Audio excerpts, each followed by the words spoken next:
Hello, I'm Anatole. This is my review of Mr. Miracle, issue number 9, written by Tom King and art by Mitch Gerrits, and it's scored on Comic Book Roundup 9.2 from the critics and 9.0 from the users, and that is an amazing score.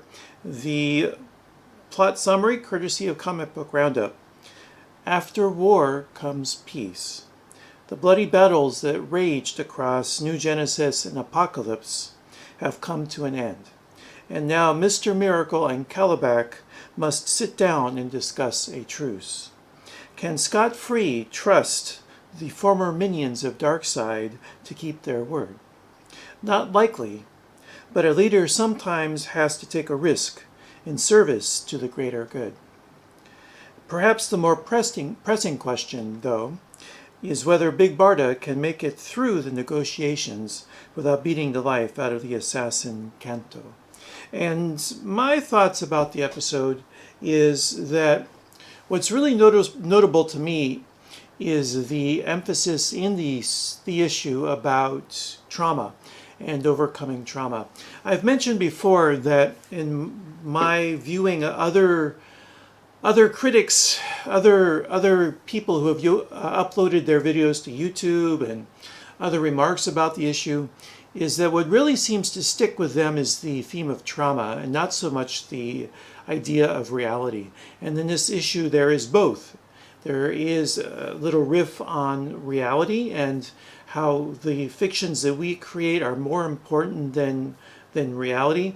That's emphasized, I think, underlined most by the story that one of the characters tells Mr. Miracle. I'm not sure what the character's name is, but he was in bed with the painter Leonardo da Vinci, and to amuse da Vinci, he told da Vinci the story of two artists. One was a master, and the other was the upstart.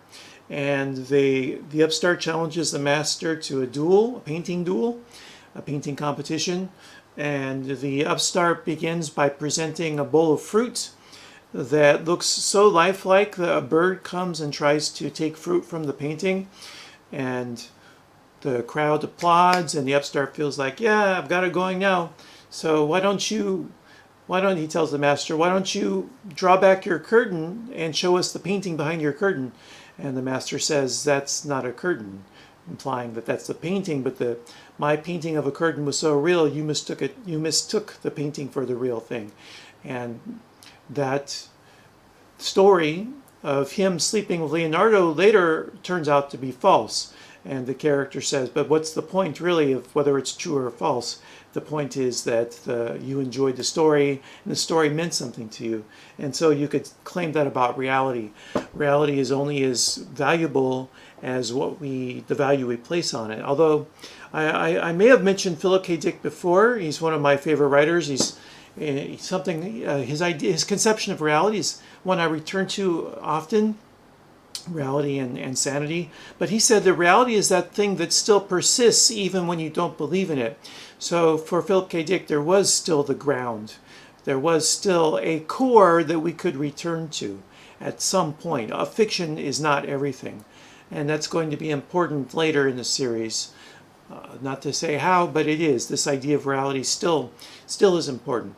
But the idea of trauma and overcoming trauma, that's the one that readers have seemed to have been really drawn to, and it's very strong in this issue. And again, it does kind of tie in with reality, because the character of Mr. Miracle is presented the gift of the mirror of happiness, I think.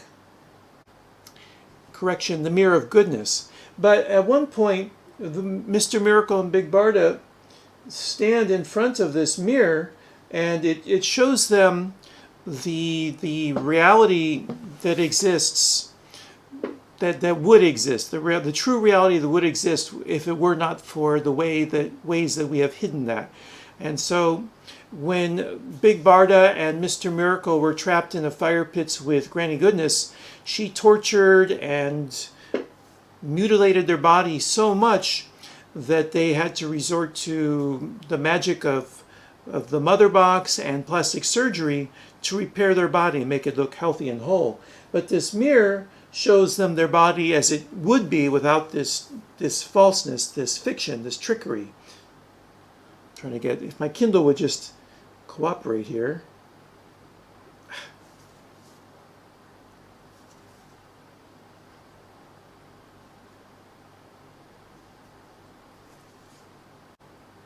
And then at this point, Mr. Miracle stands in front of the mirror of goodness to see his true appearance, if it were not for the things he's done to hide that appearance.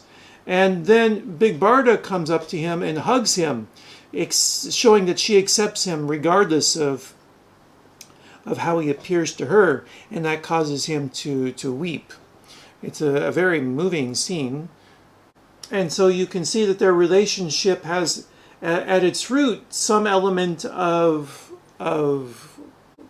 grief and pain and trauma, which is a theme that Tom King returns to again in his works. The idea of reality being more than what it appears or opposite of what appears, that's not a theme that is part of his oeuvre, but this idea of trauma is something that's very important to him. And I think probably up to this point that this is its strongest representation, the idea of trauma, and that we can overcome it, in fact, because we see that even though this is a terrible place, apocalypse, and that brutality exists arbitrarily, at one point Mr. Miracle will not concede to the demands of Kalibak. So Kalibak grabs someone who's acting as a pillar, a stool, a leg to the table, and throws him against the wall and kills him.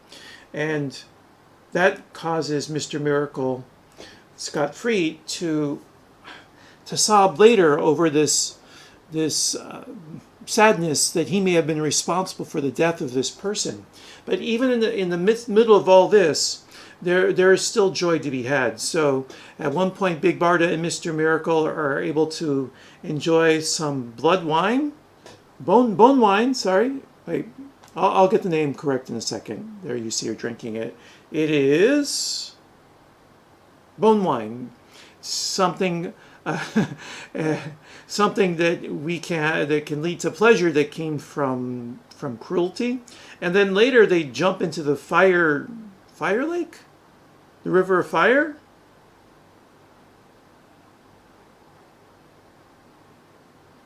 Yeah, the fire lakes. And even though it should be an excruciating experience, it's actually a beautiful moment for them.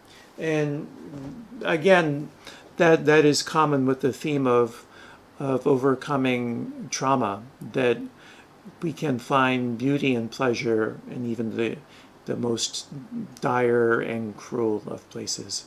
And so the last thing I want to mention is the art by Mitch Gerrits. And I return to again and again this idea that he has a key color for each issue, and then he will play opposites or contrasts to that. And in this issue it's brown. So the castle or the hall where they're doing these negotiations is mainly in brown, so that becomes the key color. And then we see the opposing color of yellow or red for when they jump in, example, the fire lakes. And also we have white or light blue for when he goes into the Mirror of Goodness. But this issue is a little different from some of the other issues in that there aren't too many other colors. There's just those two, and they're very few. Examples of them are very sparse within the issue. Mainly, it's just the key color of brown. And so that's it for my review of Mr. Miracle issue number 9. I hope you enjoyed it, and you'll join me again soon on this channel. That's all for now. Take care and be well. Goodbye.